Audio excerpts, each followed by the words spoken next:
حضرت عائشہ رضی اللہ تعالیٰ عنہ بیان کرتی ہیں کہ کچھ لوگوں نے عرض کیا، یا رسول اللہ، بہت سے لوگ ہمارے یہاں گوشت لاتے ہیں، ہمیں معلوم نہیں کہ اللہ کا نام انہوں نے ذبح کے وقت لیا تھا یا نہیں۔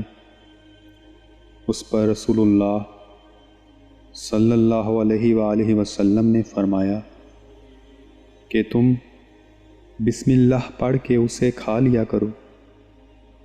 حضرت ابو بکر صدیق رضی اللہ تعالیٰ عنہ بیان کرتے ہیں کہ نبی کریم صلی اللہ علیہ وآلہ وسلم کی خوشنودی کو آپ کے اہل بیت کے ساتھ محبت و خدمت کے ذریعے تلاش کرو۔